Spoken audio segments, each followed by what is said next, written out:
Le Gers, c'est une philosophie de vie. L'Armagnac, c'est un truc vivant, quoi. C'est une façon de vivre. On va allumer les alambics, on va faire des fêtes. On a découvert sur l'Instagram de Michel Saran que l'Armagnac est l'eau-de-vie française la plus ancienne. Alors on a voulu en savoir un peu plus sur ce patrimoine culinaire. Bonjour Michel Saran. Bonjour. Attendez, on ne s'est pas présenté.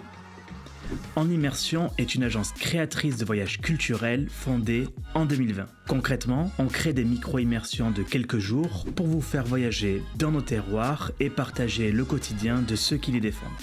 En quelques clics, vous avez rendez-vous en terroir inconnu. Donc vous êtes né dans le Gers, au cœur de la Gascogne. Comment décririez-vous le Gers à quelqu'un qui n'y a jamais mis les pieds ?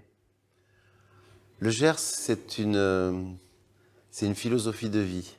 Le Gers, en plus des paysages qui sont charmants, c'est très vallonné, c'est très vert, c'est une terre paysanne avec des valeurs auxquelles je suis très attaché, de travail, de rigueur, mais aussi où l'humain a une place très importante, notamment dans les rapports. Il y a beaucoup de respect.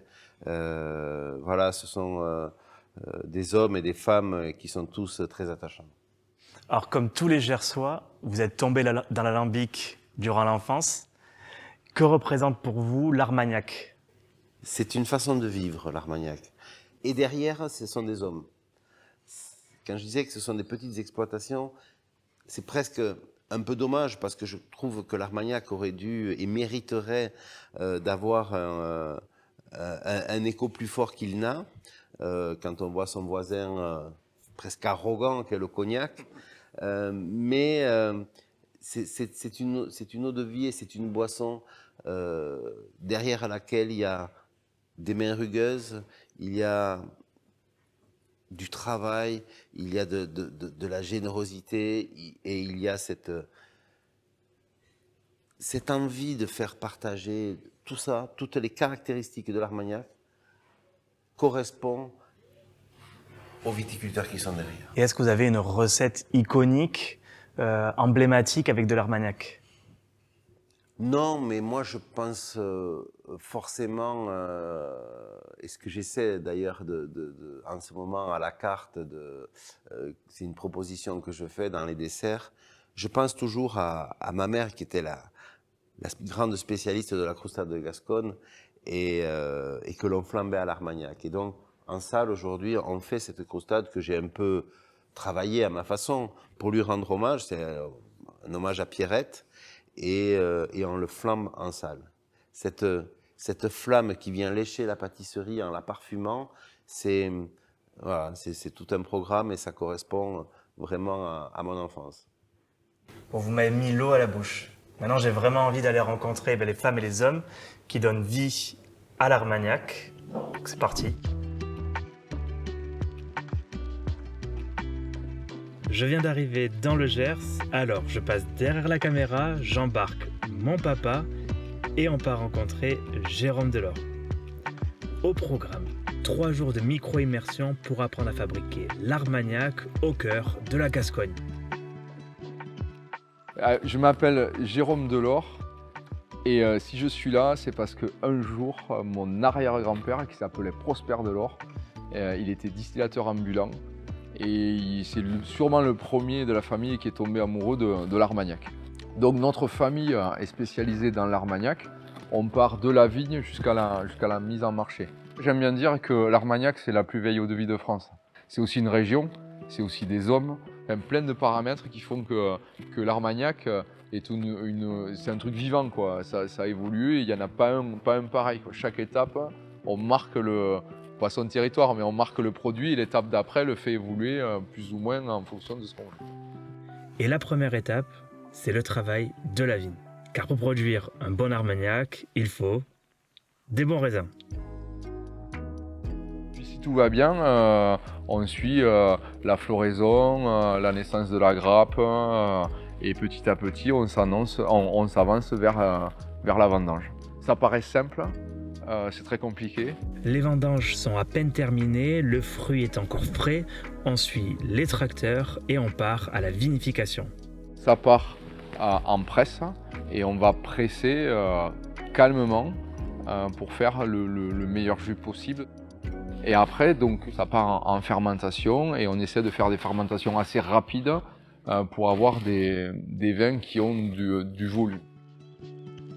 Et après quelques semaines de vinification, c'est l'étape la plus emblématique, la distillation.